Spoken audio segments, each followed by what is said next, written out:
Hello and আসসালামু আলাইকুম। সবাই কেমন আছেন? আশা করি অনেক বেশি ভালো আছেন। তো অনেকদিন পর একটি বড় লং ভিডিও নিয়ে আমি মরিয়ম চলে এসেছি আপনাদের সাথে শেয়ার করতে। তো সবাই একটু আইডিয়া করেন তো কোথায় গিয়েছিলাম আর কেনই বা গিয়েছিলাম? কি বলতে পারছেন না? তো আমি বলছি। গিয়েছিলাম বাণিজ্য মেলায়। তো কি কিনতে গিয়েছিলাম আর কোনটা পছন্দ হয়নি সবটাই আজকে বলবো। তো অনেকেই বলবেন যে বাণিজ্য মেলা শেষ হয়ে গেছে ৩-৪ দিন হয়, তো এখন কেন ভিডিও দিচ্ছি? আসলে সময়ের অভাবে আমি ভিডিওটা এডিট করতে পারিনি আর দিতেও পারিনি। আর এটা হচ্ছে একদম লাস্টের দিন, মানে হচ্ছে ৩১ তারিখে আমি গিয়েছিলাম, তখনকার ভিডিও হচ্ছে এটা। আর বাণিজ্য মেলা বলতে আমরা অনেক কিছু বুঝি, কারণ বাংলাদেশে প্রথম মেলা সেটা হচ্ছে বাণিজ্য মেলা, অনেক বড় মেলা, এখানে সবকিছুই থাকে। আর আমার উত্তরা থেকে যেতে কিরকমের কি হয়েছে আমি সবটাই আপনাদের সাথে শেয়ার করছি। তো যারা যারা বাণিজ্য মেলায় যেতে ভয় পাচ্ছেন যে কিভাবে কি যাব, তাদের জন্য হচ্ছে এই ভিডিওটি। সেটি হচ্ছে আপনারা যে যেখানেই থাকেন সেখান থেকে চলে আসবেন বিশ্ব রোড, আর বিশ্ব রোড থেকে বিআরটিসিতে আপনাদের খুব সহজেই নিয়ে যাবে বাণিজ্য মেলায়।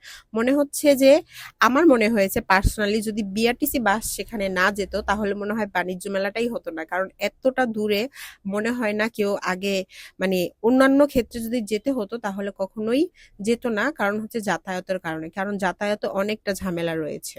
আর যাতায়াতের জন্য বিআরটিসি বাস অনেকটা ভূমিকা পালন করে, কারণ এত দূরে কখনোই আসতো না, আমি আগেও বলেছি। তো এখানে আলাদা করে সবকিছুই কিভাবে কি যাবেন পুরো জিনিসটাই তারা দেখিয়ে দিয়েছে, এই জিনিসটা খুবই ভালো করেছে। আর এখানে আমি ঢুকতেই দেখতে পাচ্ছি, মানে অনেক দূর আগে থেকেই বাণিজ্য মেলা মনে হয় শুরু হয়ে গেছে, আগেই অনেকগুলো স্টল নিয়ে অনেকেই অনেক কিছু নিয়ে বসে আছে, মানে মেইন এরিয়ার আগে অনেক দূর থেকে অনেক স্টল নিয়ে বসছে, অনেকেই অনেক কিছু বিক্রি করছে। তো আগে একটা জিনিস প্রবলেম হতো, সেটা হচ্ছে টিকিট নিয়ে। তো এবার টিকিটের লাইনটা দেখলাম খুবই ভালোভাবে তারা মানে করেছে। খুব সহজেই আপনি টিকিট নিবেন আর খুব সহজেই ঢুকে যাবেন। আর আগে দেখতাম যে অনেক ঘন্টার পর ঘন্টা দাঁড়িয়ে থাকার পরেও আমরা যেতে পারতাম না, তো এখন খুবই সহজে আপনি টিকিট কাটবেন, টিকিটেও তেমন ভিড় ছিল না, আর এমনিতে যখন আপনি এন্ট্রি করবেন তখনও কোনো ভিড় নেই, একদম আপনি সরাসরি চলে যাবেন বাণিজ্য মেলার ভিতরে। তো আগে যখন বাণিজ্য মেলায় যেতাম তখন দেখেছিলাম, মানে দেখে অভ্যস্ত যে বিজয় সরণির ওইদিকে বাণিজ্য মেলা হতো, তো এবার একদম পুরোটাই উল্টো, মানে একদমই নতুন জায়গায় একদম নতুন ভাবে দিয়েছে। তো আমার ঢুকে একটু অন্যরকম লাগছিল যে কি বাণিজ্য মেলা কি হয়ে গেছে। তারপর ভালোই লেগেছিল, প্রত্যেকটা স্টল অনেক সুন্দর করে দেওয়া ছিল। আর আগে ছিল হচ্ছে বিজয় সরণি, আর এখন দিয়েছে হচ্ছে নারায়ণগঞ্জের দিকে। তো ভালোই, এরিয়াটাও ভালো ছিল, কিন্তু প্রথমে যখন আমি ঢুকেছিলাম ভেবেছিলাম যে আজ মনে হয় মানুষই হবে না, কিন্তু শেষের দিনে হওয়াতে এত পরিমাণ ভিড় ছিল, আমি জানলে আগে কখনোই আসতাম না। তো অনেকে অনেক কারণে যায়, আমি গিয়েছিলাম হচ্ছে বিভিন্ন জিনিস কিনবো, আর অনেকে যায় হয়তো ঘুরতে, ছবি তুলতে, যে আমি বাণিজ্য মেলায় এসেছি, এই সেই অনেক কিছু।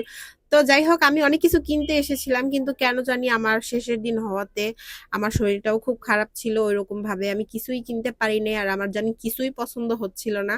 অথচ এত দেখার মতন জিনিস ছিল, এখন আমি ভিডিও করতে করতে দেখছিলাম যে কি কি ছিল আর কি কি ছিল না। অনেক সুন্দর সুন্দরই জিনিস ছিল, কিন্তু কেন জানি আমার চোখেই সেই জিনিসগুলো পড়েনি।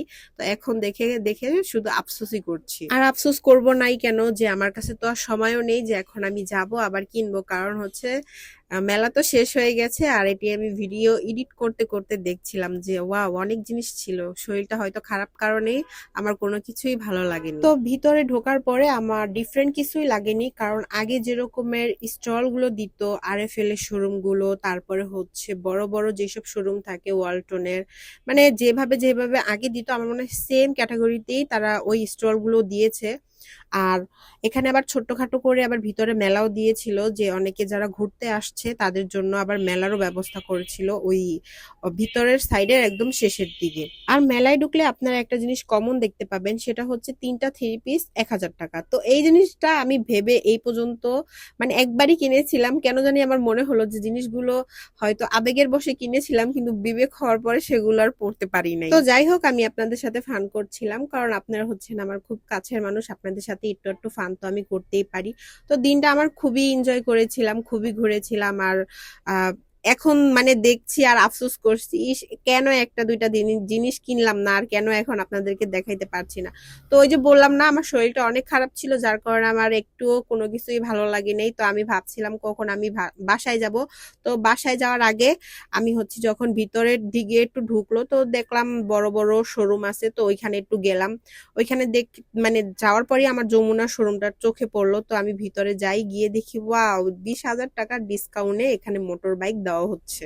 তো এখানে শুধু মোটর বাইকের উপরেই ডিসকাউন্ট ছিল না, অন্যান্য অনেক জিনিস ছিল, কারণ যমুনা তো একটা দুইটা জিনিস নিয়ে বসে না, তো তারা অনেক কিছু নিয়ে বসছিল, যেমন হচ্ছে আয়রন মেশিন, তারপর হচ্ছে ওয়াশিং মেশিন, ফ্রিজ, টিভি, অনেক কিছুর উপরে ডিসকাউন্ট ছিল। তো আমি এটা দেখে আমি বুকিং দিয়ে আসছি। তো এটার ভিডিও আমি পরে দিব, কোনটা নিলাম আর কিভাবে নিলাম ওটা আপনাদেরকে ডিটেলস আমি পরে বলবো। তো এভাবেই অনেক রাত হয়ে যায়, মানে তখন 10টা বাজছিল। তো তো আমি চলে যাব এখন। তো ওই যে বললাম যে এখানে বিআরটিসি বাস অনেক একটা বড় ভূমিকা পালন করছে, কারণ যাতায়াতের জন্য। আর আমি 2 তলায় বসে মানে দেখছিলাম যে কতটা এরিয়া আর কতটা লাইন।